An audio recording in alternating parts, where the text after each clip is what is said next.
When she says, "I need space," here's what she's really telling you. You were sitting right next to her, and somehow she had never felt further away. The conversation started like any other, quiet, familiar, routine, and then those 5 words dropped like a stone into still water. "I need some space." You smiled. You said, "Okay." You probably even nodded like you understood. But the moment you were alone, your chest tightened, your mind started racing, and something deep in your gut already knew the truth. Those words did not mean she needed a weekend to herself. They did not mean she was stressed from work or overwhelmed by life. They meant something had been building inside her, silently, steadily, for far longer than you ever realized. And she had finally found the courage, or perhaps lost the patience, to say it out loud. This is the moment most men replay on a loop for weeks, sometimes months. They go back through every conversation, every argument, every unanswered text, every night she went to bed without saying much, asking themselves where it all went wrong. They look for the turning point, one clear moment they can point to and say, "That was it. That was where I lost her." But the uncomfortable truth is that there usually is not one moment. There's no single scene to rewind to.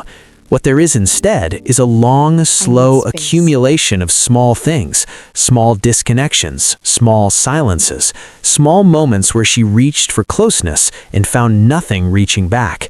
By the time she uses those words, she has already rehearsed the conversation in her head dozens of times.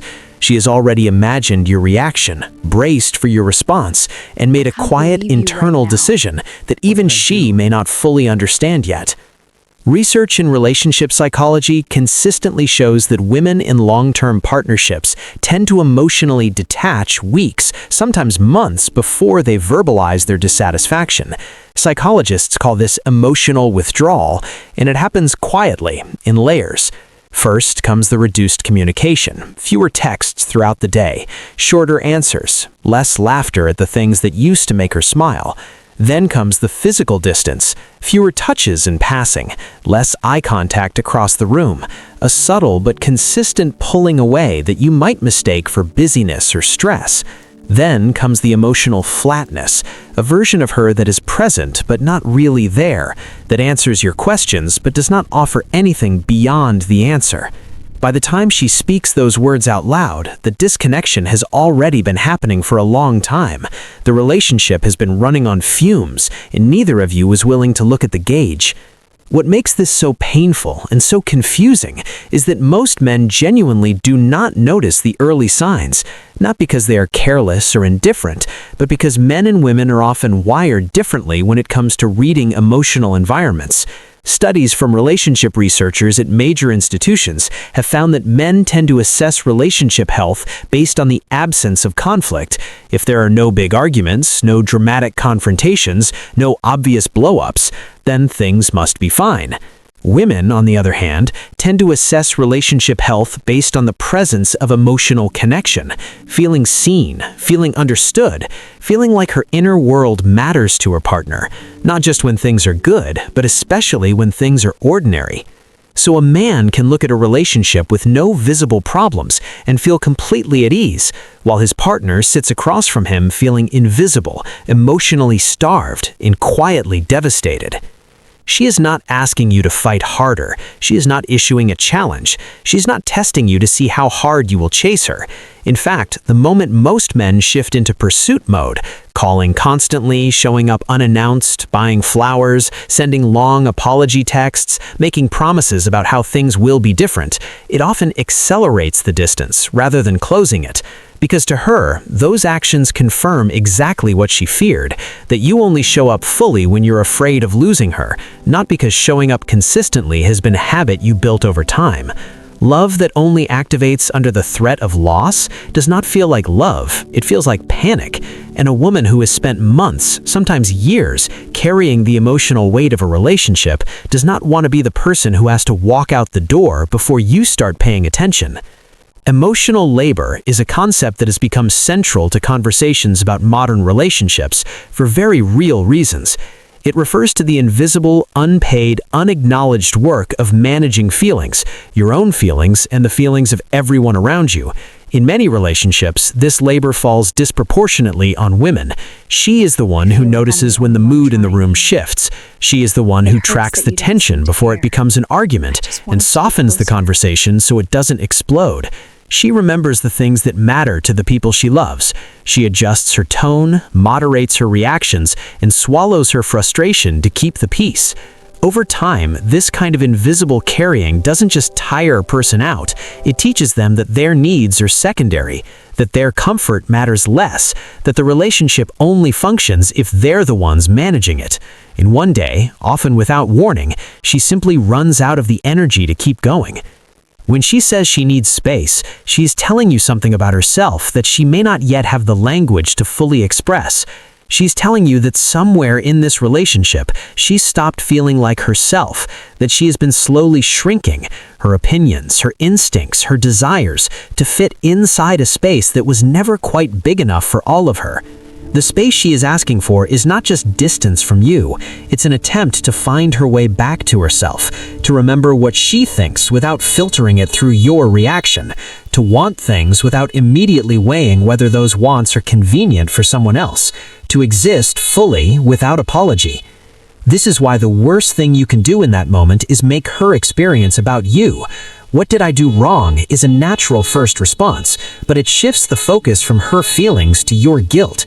Can we fix this? Signals that you see her emotional truth as a problem to be solved, rather than a reality to be honored.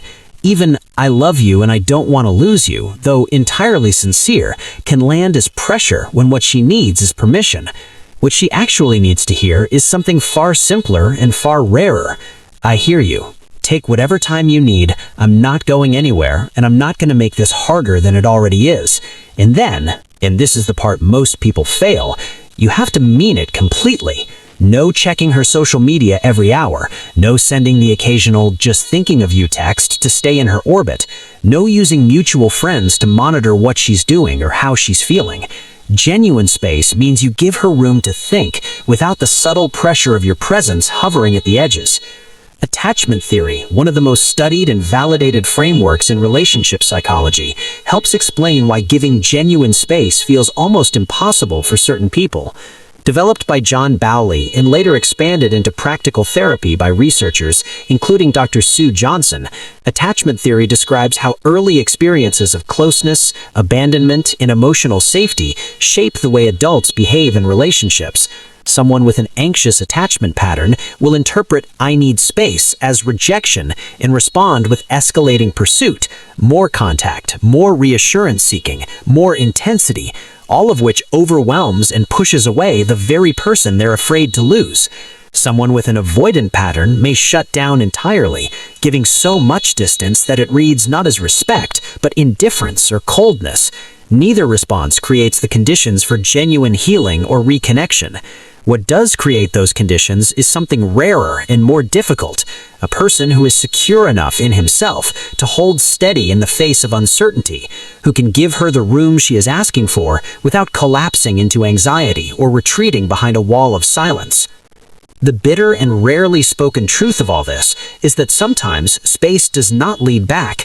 Sometimes she takes the time she asked for, gains clarity in the quiet, and realizes that what she needed was not a pause, it was an ending. This is the version of the story that most people skip over because it's the most difficult to sit with, but it deserves to be spoken plainly. Some relationships don't end in a moment of betrayal or a catastrophic argument. They end in the accumulated weight of ordinary disconnection, in the dinner table silences that stretched on too long, in the nights you were both in the same room but somewhere entirely different, in the small acts of care that were skipped one too many times because there was always tomorrow, and then one day there was not.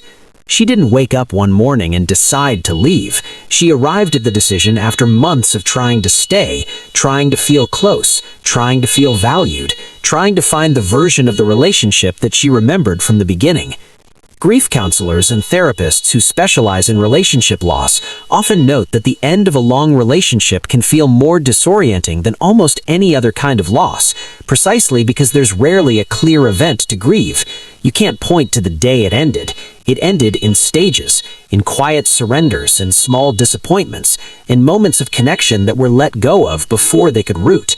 And when it's finally over, when she is gone or the distance has become permanent, it doesn't feel like a breakup in the traditional sense. It feels like realizing that you've been grieving something for months without knowing it, and the absence is just confirmation of what was already true. But here's where the conversation has to turn, because as devastating as this moment is, it's also a doorway. Not necessarily a doorway back to her, but a doorway into a version of yourself that is more honest, more present, and more capable of the kind of relationship you actually want. Because her asking for space, or pulling away, or eventually leaving, it forces an honesty that comfort never could. It strips away the routine and the assumption that familiar is the same as healthy. It puts a mirror in front of you and asks you plainly, what kind of partner have you actually been? Not the version you tell yourself about late at night, the version